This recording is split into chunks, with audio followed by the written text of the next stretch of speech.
औरंगजेब पर शुरू हुई सियासत आखिरकार हिंसा तक पहुंच ही गई। नागपुर में शाम 7 बजे से 9 बजे के दरमियान ऐसा क्या हुआ कि पूरे शहर में हिंसा भड़क गई?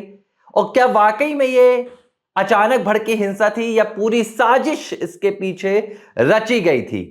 क्यों नागपुर के उस इलाके में जहां हिंसा भड़की, हिंसा से पहले सीसीटीवी कैमरे तोड़ दिए गए, अफवाहें फैलाई गई और सैकड़ों गाड़ियों को फूंक दिया गया? यह पूरी कवायद आखिर कैसे शुरू हुई?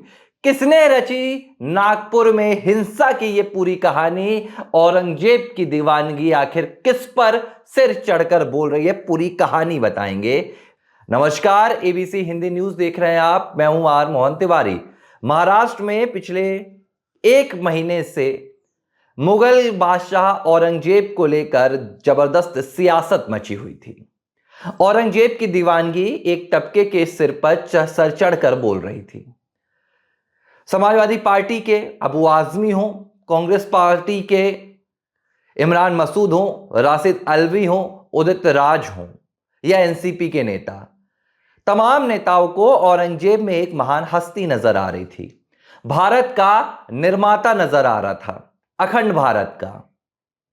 और लगातार हर कोई औरंगजेब के गुणगान गा रहा था। इस बीच भारतीय जनता पार्टी ने इस पर ऐतराज जताया। देवेंद्र फडणवीस बतौर मुख्यमंत्री उन्होंने यह कहा कि यह महाराष्ट्र है, यहां पर छत्रपति महाराज शिवाजी को ग्लोरीफाई किया जाएगा, यानी कि उनकी महानता की चर्चा होगी, उनके गुणगान गाए जाएंगे, लेकिन उसके नहीं गाए जाएंगे जिसने छत्रपति संभाजी महाराज के साथ अत्याचार किया था, जिसने छत्रपति संभाजी महाराज के साथ अन्याय किया था। लेकिन नागपुर से लेकर नासिक तक, पुणे से लेकर मुंबई तक हर तरफ औरंगजेब की दीवानगी सिर चढ़कर बोलने लगी। किसी ने औरंगजेब को अखंड भारत का निर्माता बता दिया, किसी ने औरंगजेब को भारत को सोने की चिड़िया बनाने का श्रेय दे दिया। यह सब कुछ चल रहा था महाराष्ट्र में। अचानक बीते दिन यानी कि सोमवार को नागपुर से जो तस्वीर निकलकर सामने आई है उसने हर किसी को हैरान कर दिया। नागपुर में अचानक हिंसा भड़क उठी। वो नागपुर जहां पर हिंदू मुस्लिम तमाम कौमें, तमाम मजहब आपस में मिलकर रहते थे। वो नागपुर जहां से कभी ऐसी खबरें निकलकर नहीं आई, लेकिन अब वहां से भी हिंसा की बात उठने लगी।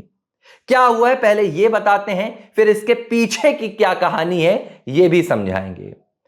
दरअसल सोमवार को औरंगजेब की कब्र को तोड़ने को लेकर महाराष्ट्र में अलग अलग इलाकों में हिंदूवादी संगठनों ने कई प्रदर्शन किए। जिस लिहाज से महाराष्ट्र में औरंगजेब को लेकर सियासत जारी थी, इसके बाद भारतीय जनता पार्टी के एक सांसद हैं, उन्होंने ये मांग की थी कि भाई औरंगजेब की कब्र को ही तोड़ दिया जाए ताकि यहां पर जाकर कोई नतमस्तक ना हो। और हम क्यों मुगल बादशाह की यहां पर चर्चा करें, हम क्यों मुगल बादशाह की कब्र पर जाएं, क्यों लोगों को दिखाएं कि यह वही कब्र है जिसने भारत पर, हिंदुओं पर अत्याचार किया। जाहिर सी बात है उनकी अपनी एक मांग थी। इस मांग को मुख्यमंत्री देवेंद्र फडणवीस ने अपना पुरजोर समर्थन भी दिया।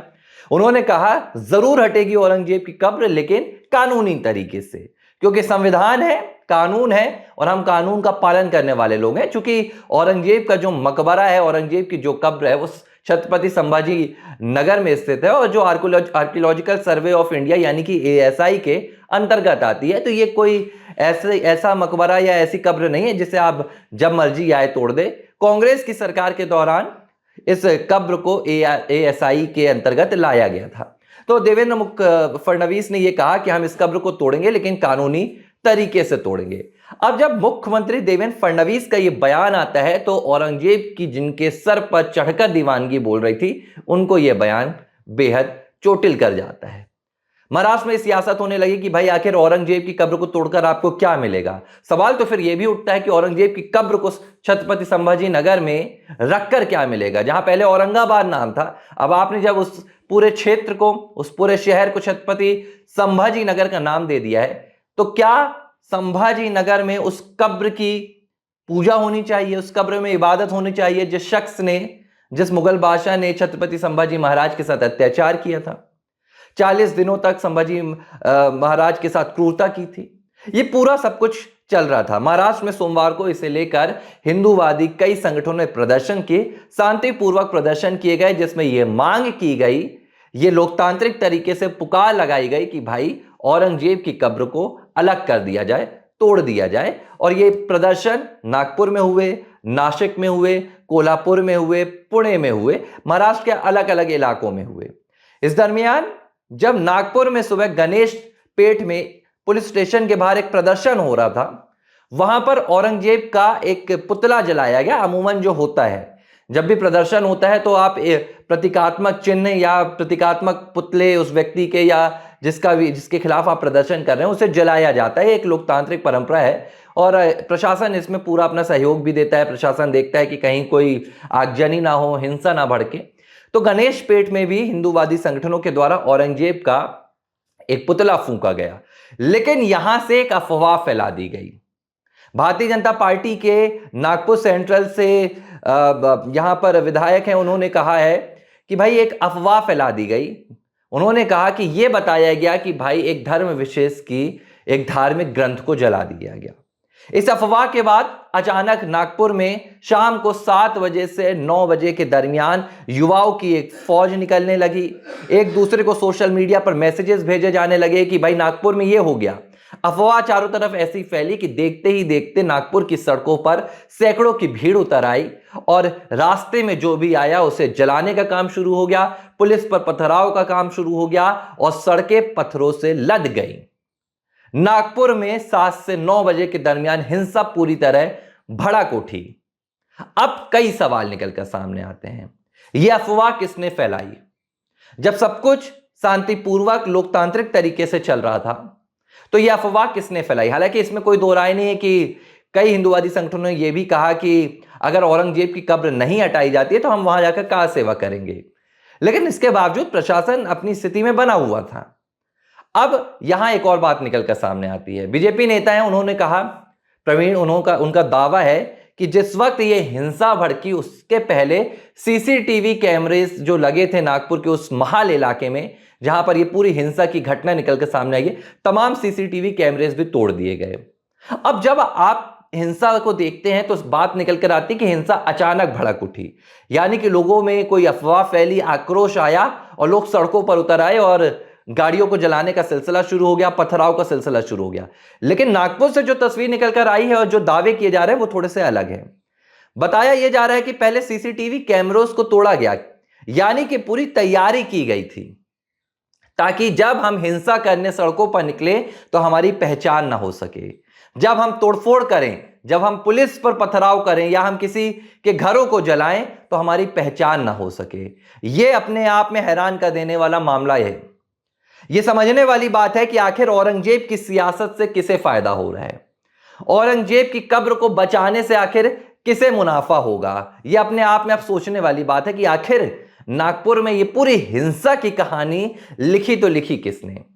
इस पूरे मामले में नागपुर पुलिस ने बल का प्रयोग किया। नागपुर में सीआरपीसी की धारा 144 लगा दी गई है और खबर यह आ रही है कि 60 से ज्यादा दंगाइयों की पहचान की जाकर उनके खिलाफ मामले भी दर्ज किए गए हैं, उन्हें हिरासत में ले लिया गया है।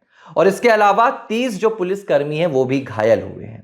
30 पुलिसकर्मियों को इस हिंसा रोकने की कोशिश में चोट भी लगी है। अब यहां पर आप कहानी समझिए, ये पूरी जो वारदात निकल कर आई है, ये जो पूरी कवायद निकल कर आई है, ये क्या वाकई में एक इत्तेफाक है? क्या जो नागपुर में हिंसा भड़की है, क्योंकि 30 तारीख को कहा जा रहा है कि प्रधानमंत्री नरेंद्र मोदी नागपुर पहुंचने वाले हैं और राष्ट्रीय स्वयंसेवक संघ के मुखिया मोहन भागवत के साथ एक बड़ी बैठक करने वाले हैं। क्या इसका कनेक्शन प्रधानमंत्री नरेंद्र मोदी की नागपुर में होने वाली 30 मार्च की बैठक से है? क्या संघ और भारतीय जनता पार्टी की इस बैठक में कुछ बड़े फैसले होने वाले हैं जिसकी पहले से भनक इन दंगाइयों को लग गई और इन्होंने नागपुर को जलाने का एक फैसला कर लिया? अब इस बीच मुख्यमंत्री देवेंद्र फडणवीस का बयान आया। देवेंद्र फडणवीस ने खुली छूट दे दी है।